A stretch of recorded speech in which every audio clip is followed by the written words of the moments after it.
De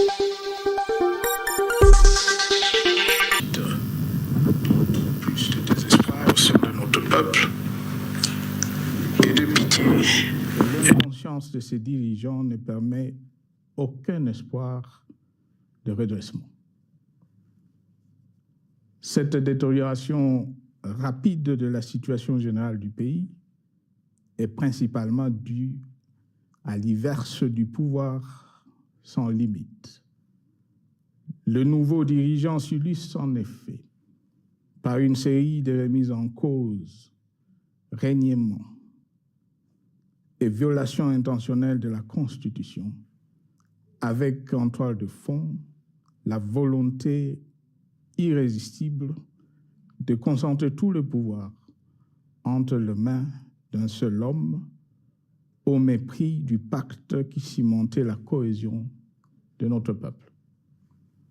Le premier acte de remise en question de ce pacte républicain, véritable socle de stabilité et de cohésion nationale, a consisté à violer délibérément la Constitution et les lois pertinentes. Lors du premier remaniement de la Cour constitutionnelle par le président de la République. La violation de ce texte juridique, fondement de tout état de droit, pour de simples raisons de confort politique, est devenue depuis lors une marque distinctive de la gouvernance de notre pays.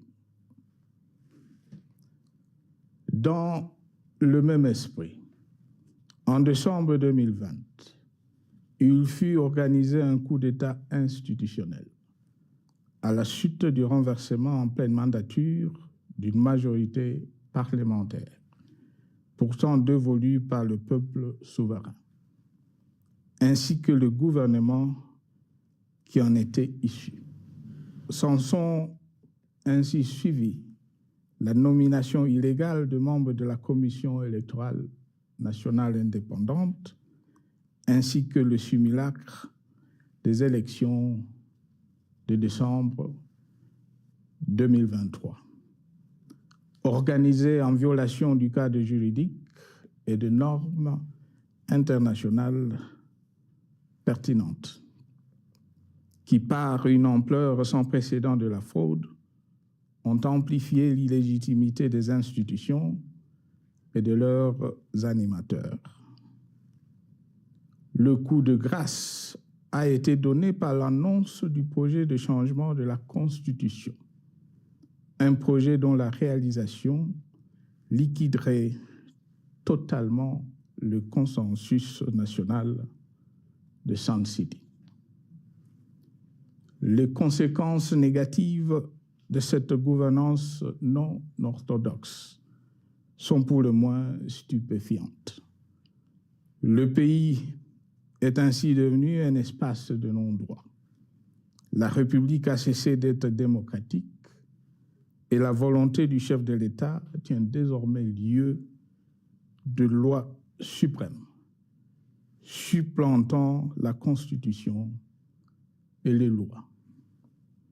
En revanche, érigé en politique du gouvernement, le populisme et la démagogie, le mensonge et l'arrogance, la discrimination et la stigmatisation de certaines composantes de notre peuple, l'institutionnalisation du tribalisme et du népotisme,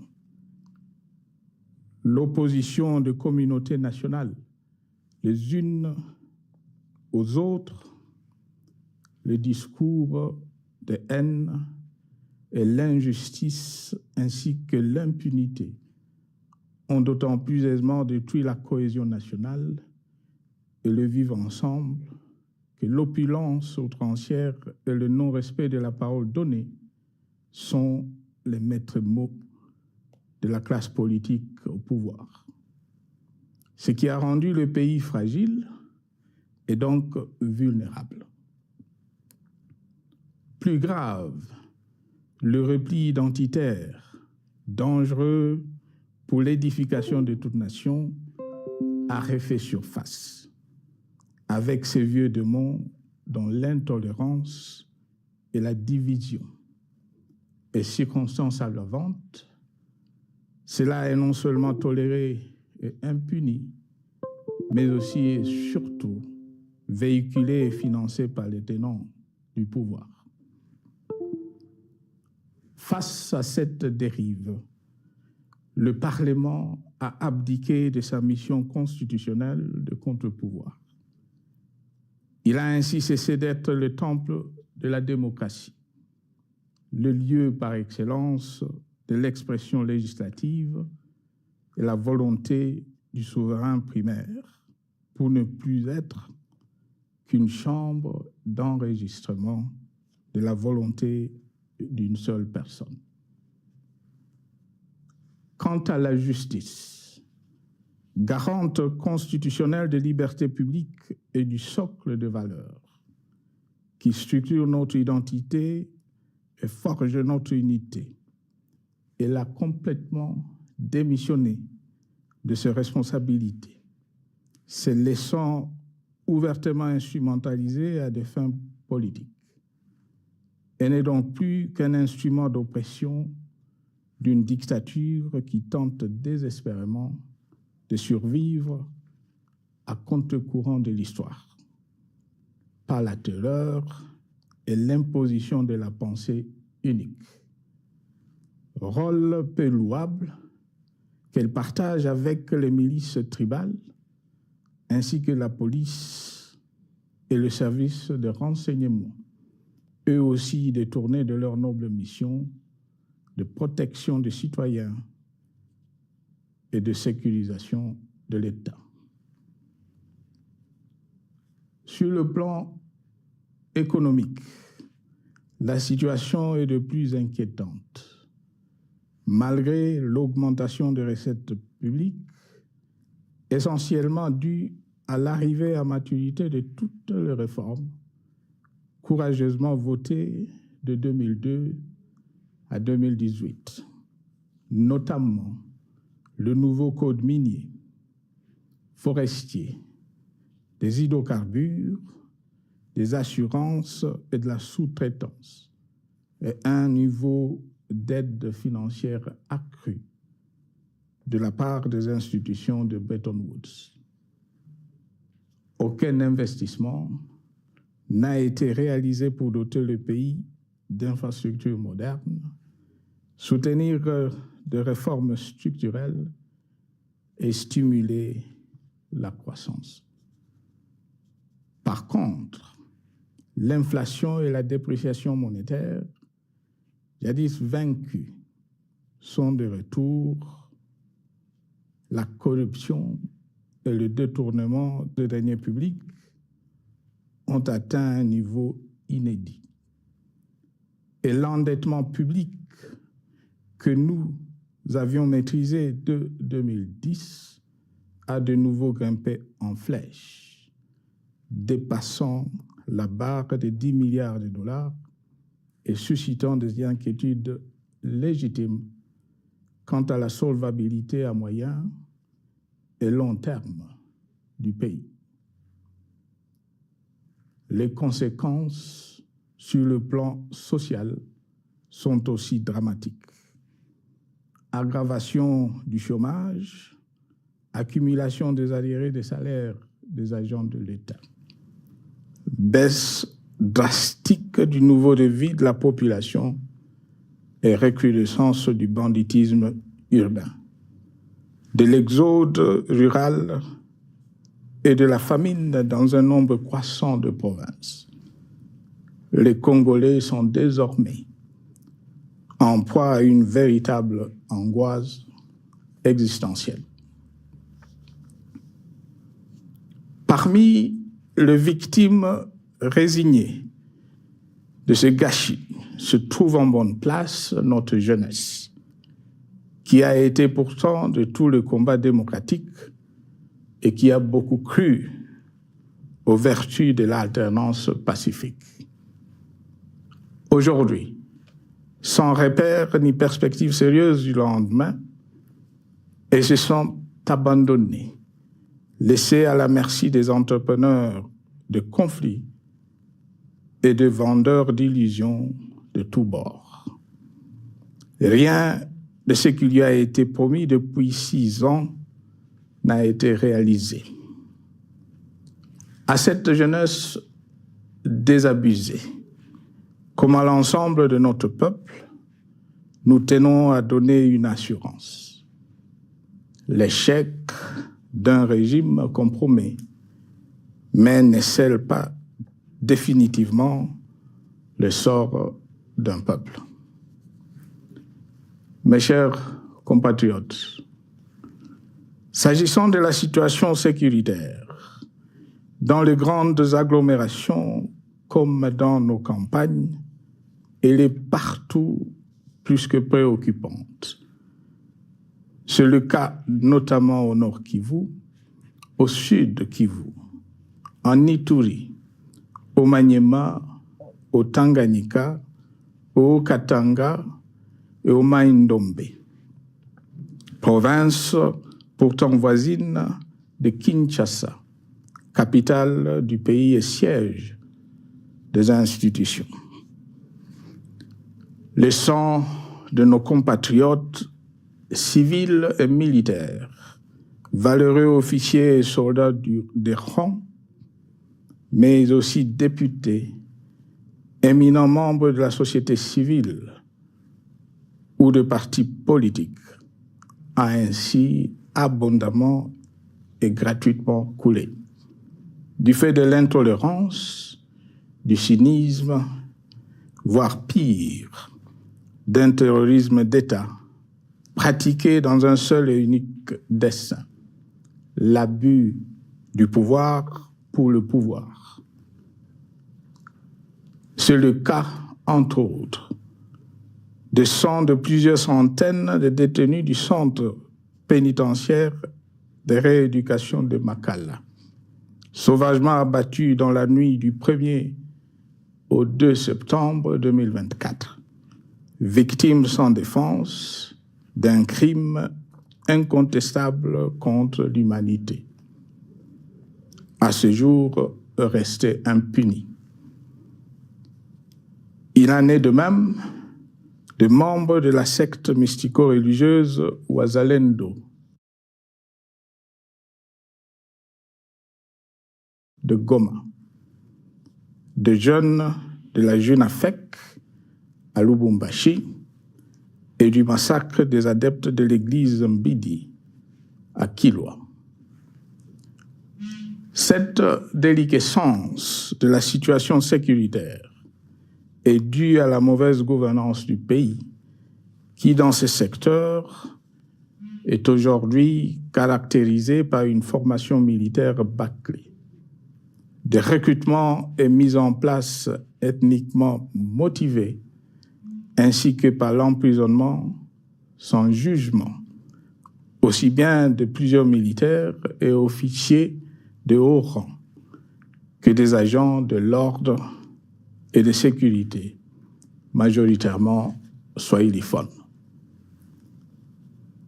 Bien plus, à l'armée nationale, bouclier de la nation, instrument de préservation de l'indépendance nationale et de l'intégrité territoriale, il a été substitué de bandes de mercenaires, de groupes armés, de milices tribales et de forces armées étrangères qui ont non seulement montré leurs limites, mais aussi enfoncé le pays dans un chaos indescriptible.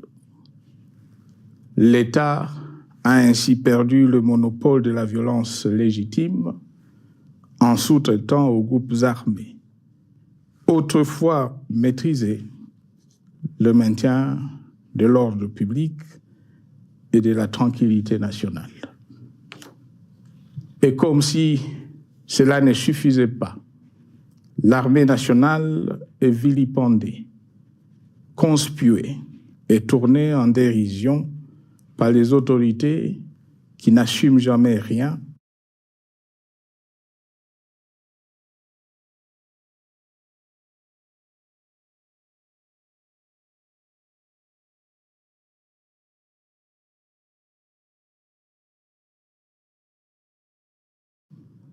alors qu'elles sont censées veiller à sa consolidation et à sa respectabilité.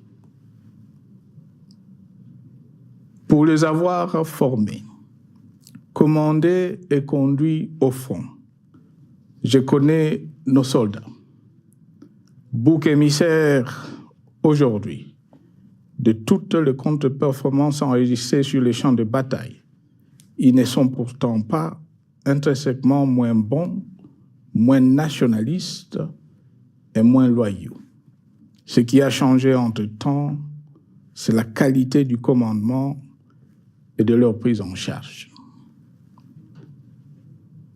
Au niveau régional, le gouvernement a levé l'option désastreuse de se détourner de deux principaux instruments internationaux qui étaient à la base de l'architecture régionale de paix et de sécurité, laquelle avait permis la stabilité régionale que le président actuel avait trouvée lors de son accession au pouvoir, à savoir le pacte sur la sécurité, la stabilité et le développement dans la région de Grand Lac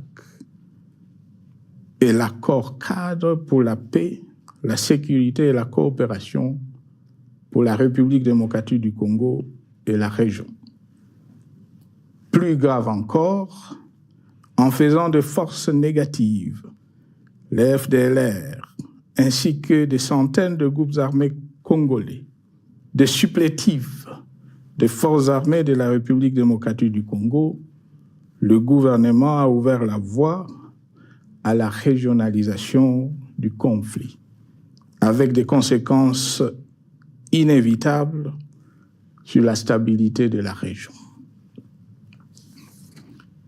Mes chers compatriotes, alors que sur le plan institutionnel, politique, économique et social, les fondamentaux avaient été établis et que le pays avait été placé sur la rampe de lancement, prêt à décoller. Nous voici, hélas, en un temps record, soit 6 ans,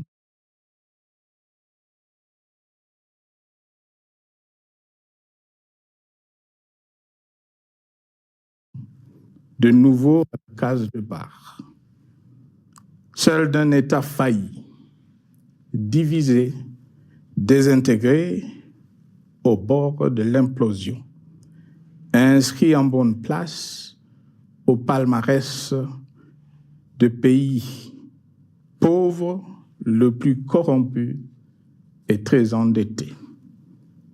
En atteste tout le rapport tant du Conseil de sécurité des Nations Unies que ceux sur l'indice de développement humain et sur la pauvreté.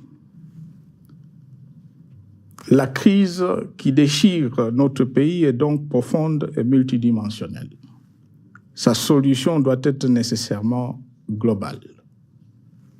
Toute autre approche n'a donc aucune chance de conduire à une paix durable. Bien plus, le Congo est intemporel. Il n'appartient pas à tel ou tel régime politique, ce dernier étant par définition rotatif et donc passager en démocratie. Il appartient plutôt au peuple congolais dans sa grande diversité. Ce qui est vrai du Congo l'est aussi des immenses ressources du sol et du sous-sol dont il regorge et qui sont essentielles à la croissance et au développement à l'échelle internationale. Que tous, au pays comme à travers le monde, en tiennent compte et qu'ils inscrivent leurs projets dans une perspective qui privilégie l'intérêt du Congo et des Congolais, plutôt que celui de ceux qui, à un moment ou à un autre, dirigent le pays. Cela étant, pour sauver le Congo, Le grief légitime du peuple congolais contre le régime en place ne peuvent être éludés. Ils doivent plutôt être pris en compte. La dictature doit prendre fin et la démocratie, tout comme la bonne gouvernance économique et sociale, doivent être restaurées. Car, comme en témoigne l'histoire, il ne peut y avoir de solutions sécuritaires définitives sans solution politique sincère. Sinon, il y aura de nouvelles vagues de convulsions politiques, de troubles à la paix, d'insécurité, d'instabilité institutionnelle, de conflits armés et de guerres civiles. Perspective qu'en toute responsabilité, nous, Congolais, ne pouvons plus nous permettre.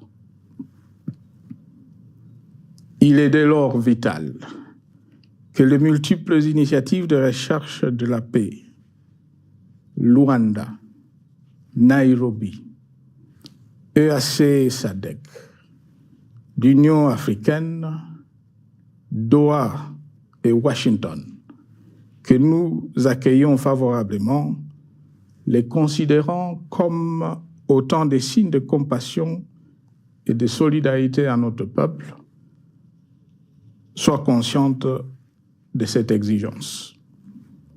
Qu'elles accordent aux Congolais à la fois maîtres de leur destin et premières victimes de cette crise la place centrale qui leur revient de droit, aussi bien dans le diagnostic du mal dont souffre le pays que dans la prescription du traitement dont il a besoin pour en guérir définitivement. Il convient de noter à ce sujet que le gouvernement de Kinshasa s'est enfin résolu à se mettre autour d'une même table avec l'AFC/M23 depuis plusieurs semaines à Doha, même si, bizarrement, il continue à considérer comme un crime le fait que les autres Congolais se parlent entre eux. C'est le lieu pour moi de saluer la démarche des évêques de la CENCO et de l'ECC, qui a le mérite de n'exclure du débat aucun sujet, ni aucun de nos compatriotes. Sans être parfaite, cette initiative conjointe des Églises mérite le soutien et, si nécessaire, des enrichissements de la part de notre peuple. Mes chers compatriotes, une fois n'étant pas coutume, il convient de dénoncer la falsification de l'histoire par ceux dont le jeu pervers dans l'opposition naguère, comme aujourd'hui au pouvoir, a consisté et consiste encore à calomnier, à diffamer, à diaboliser et à diviser pour gagner et régner, à se défausser sur les autres pour justifier leur contre-performance, quelles qu'en soient les conséquences sur la cohésion nationale ou en termes de vies humaines injustement brisées ou perdues. Une preuve, s'il en fallait encore, vient de nous en être donnée une fois de plus. Il y a quelques jours, en effet, suite à une simple rumeur de la rue ou des réseaux sociaux sur ma prétendue présence à Goma, où je veux me rendre dans les prochains jours, comme annoncé par ailleurs, le régime en place à Kinshasa a pris des décisions arbitraires, avec une légèreté déconcertante qui témoigne du recul spectaculaire de la démocratie. Mieux que quiconque, vous savez que pour moi, le Congo est la priorité absolue, que sa souveraineté et son intégrité territoriale ne sont pas négociables, que mon engagement pour la démocratie, la cohésion nationale, la paix et la stabilité n'est pas un slogan creux, et que le respect de la Constitution et des lois du pays, autant que celui de la parole donnée, sont sacrés. Militaire, j'ai juré de défendre la patrie jusqu'au sacrifice suprême. Hier au pouvoir, aujourd'hui en dehors du pouvoir, je demeure plus que jamais fidèle à ce serment. En ce moment où le pays est de nouveau divisé, appelé par le destin, j'ai le devoir d'œuvrer à la recherche de la paix et de contribuer à la reconstruction de notre pays qui se meurt. C'est dans cet esprit que j'ai choisi ce moment pour exprimer ma sympathie à l'endroit de toutes les victimes du conflit en cours, de réconforter et marquer ma solidarité avec la population de la partie orientale. Vous, qui êtes abandonnés par le pouvoir central, qui semble avoir pris le parti de vous punir, entre autres, en déconnectant les institutions financières du réseau bancaire national et en restreignant le mouvement de personnes et de biens. Ces décisions et bien d'autres vous asphyxient et rendent votre vie plus précaire que jamais. J'en appelle aux uns et aux autres, en particulier au gouvernement, d'humaniser les conditions de vie de nos compatriotes de cette partie du territoire national. Ils ont droit à la vie, à la scolarisation de leurs enfants et aux autres conditions du bien-être. En entendant le rétablissement de l'autorité de l'État sur toute l'étendue du territoire national, j'invite les tenants du pouvoir à protéger la population. De même, l'armée, la justice, les autres structures en charge de l'ordre et de la sécurité doivent être véritablement au service de la population et répondre à ses aspirations. Mes chers compatriotes, de par mon expérience dans des situations similaires, le patriotisme et l'humanisme ont guidé le processus de règlement de conflits et ont porté de fruits dans le passé, aussi bien sur les champs de bataille que sur celui des négociations ou du dialogue. Notre pays avait été divisé de quasi-moitié pendant quelques années. La sagesse avait alors prévalu. Nous avions recollé le morceau et le pays a survécu dans son unité. C'est ainsi qu'après quelques années de réflexion sur la crise en cours, après avoir consulté des chefs d'État et des anciens chefs d'État de la région, ainsi que des acteurs politiques et sociaux, nationaux et étrangers, j'ai fait ce jour une proposition qui engage la nation tout entière à un sursaut patriotique pour un pacte citoyen afin de tirer le pays du gouffre. Le travail hardi qui s'impose à nous portera notamment sur les 12 points suivants. 1. Mettre fin à la dictature, mieux à la tyrannie. 2. Arrêter la guerre. 3. Rétablir l'autorité de l'État sur toute l'étendue du territoire national. 4. Restaurer la démocratie en revenant aux fondamentaux d'un véritable État de droit. 5. Rétablir les libertés fondamentales. 6. Réconcilier le Congolais et reconstruire la cohésion nationale.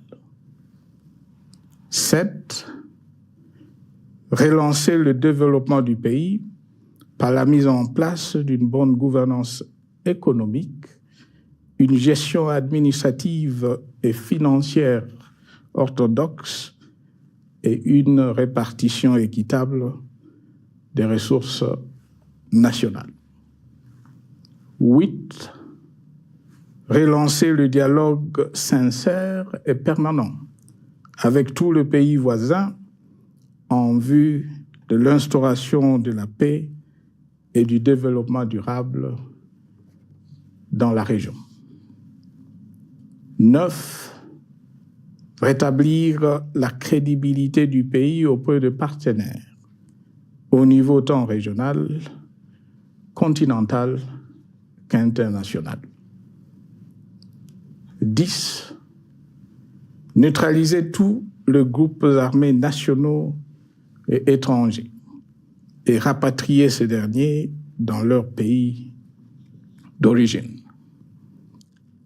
11.